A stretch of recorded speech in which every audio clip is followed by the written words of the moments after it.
네, 피플인사이드 오늘은 최경환 국회의원과 함께 얘기 나눠보겠습니다. 안녕하십니까? 네, 안녕하세요. 네, 먼저 김대중 전 대통령 얘기를 좀 나눠보겠습니다. 네. 이 김대중 전 대통령이 서거한 지 올해로 10주기가 됐는데요. 지난 6월에 김대중 평화캠프를 열어서 고인을 추모하셨습니다. 어떻게 평화캠프가 진행이 됐나요? 김대중 대통령께서 10년 전 돌아가신 이후에 전국의 젊은 청년들이 김대중 대통령의 생가, 신안군 하이도, 또 목포 이곳에서 큰 캠프를 하게 됩니다. 원래 8월에 하던 건데 너무 무더워가지고 네. 6월로 당겨서 목포하고 하이도 생가에서 생가도 둘러보고 또 다니던 학교도 돌아다니보고 또 콘서트도 하고 하룻밤 자면서 한 700여 명이 모여서 큰 행사를 치렀습니다.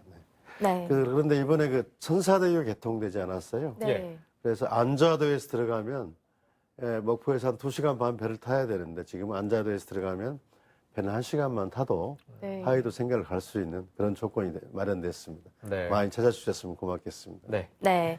김 전 대통령 리더십 등을 주제로 강연도 많이 하고 계신데요. 김대중 전 대통령의 마지막 비서관인 의원님이 기억하는 김대중 대통령은 어떤 분이셨나요? 예, 여러 가지가 많이 생각납니다만은 지금 좀 혼란스럽고 정치, 경제, 외교, 안보 모든 문제에서 좀 혼란스러운 정치 상황에서 김대중 대통령이 보여줬던 해안 지혜들이 좀 떠올라요. 그분이 일생이 받은 고통 속에서 개인의 원한도 있고 네. 자기 정파적 이해에 갇힐만 한데도 불구하고 국민의 통합 또 국가 미래 비전을 생각하고 정치를 하셨다는 거. 네. 특히 소수파 정권이면서도 연합정치, 협치의 정치를 통해서 문제를 해결하는 능력을 보여줬다는 겁니다. 외환위기, IMF 외환위기를 단기간에 극복해내고 네. 남북관계를 진전시켜내고 여러분들 아는 기초생활수급 이런 복지제도 틀을 만들어내고 또 IT 지식 정부와 강국을 만들어내고 이런 최근에 한일 관계가 아주 좋지 않은데 그 당시 한일 관계의 발전을 위해서 노력하고 그런 점에서 김대중 대통령이 보여준 우리가 너무 정파와 진영에 묶여서 문제를 해결하지 못하고 있는데 네. 그런 그 문제 해결 능력은 참으로 우리가 지금 다시 한번 되새겨볼 만한 대목이다 이렇게 생각합니다. 네. 네, 그런 김대중 전 대통령의 추모 행사들이 이번 주 내내 이어지고 있는데요. 서거일인 18일은 어떻게 보내실 계획인가요? 원래 저는 이제 서울 현충원 추모 행사에 매년 참석해 왔는데요. 네. 이번에는 광주시에서 크게 협조를 해주셔가지고 오늘은 국제학술회의가 열리고요. 내일 17일은 전야제 음악회가 열리고 예. 18일 오후에는 추도식과 큰 강연회가 있습니다. 그래서 앞으로 3일 동안 광주에 머물면서 광주 추모 행사에 참여하려고 하고 있습니다. 네, 알겠습니다. 이번에 좀 주제를 바꿔서 얘기를 해보겠습니다. 조금은 민감한 주제일 수도 있는데요. 네. 요즘 정치권의 가장 큰 이슈입니다. 이 민주평화당이 창당 1년 6개월 만에 이제 분당의 길로 접어들게 됐는데요. 의원님을 포함한 비당권파 10명이 집단 탈당을 하셨습니다. 그러면서 이제 대한신당 창당 계획도 밝히셨는데요. 구체적인 탈당 이유는 뭔가요?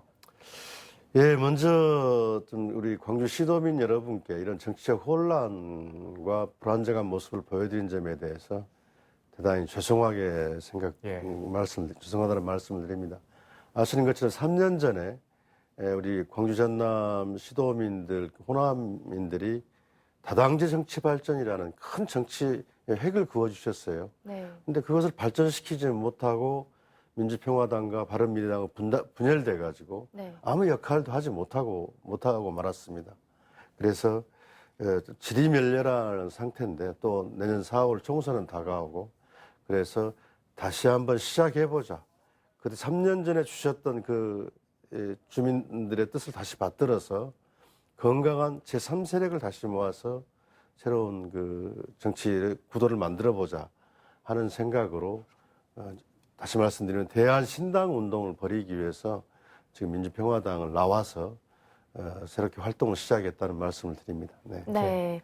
내년 총선을 앞둔 이합 집산이라는 비판에 대해선 어떻게 생각하십니까? 앞에 말씀드렸듯이 이런 정치적 혼란과 불안정함에 대해서 주민들이 매우 당황하고 또 우려를 하고 계신 건 네. 맞습니다. 그러나 또 한편으로는 이대로는 안 된다. 또 네.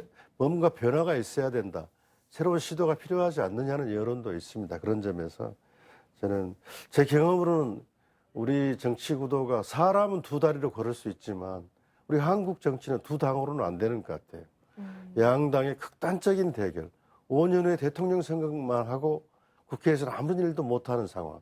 이게서 이런 우려를 불식시키기 위해서 건강한 제3세력, 제3당이 필요하다. 그래서 우리가 지역 정당을 넘어선 전국 정당으로 뭉치고 또 흩어진 세력들이 다시 모이는 통합 정당으로 뭉치고 또 새로운 사람이 참여하는 이런 대한신당으로 뭉친다면 주민들께서도 새로운 시각으로 좀 격려해주고 바라봐주지 않을까 생각합니다. 그런 방향에서 노력을 하겠습니다. 네.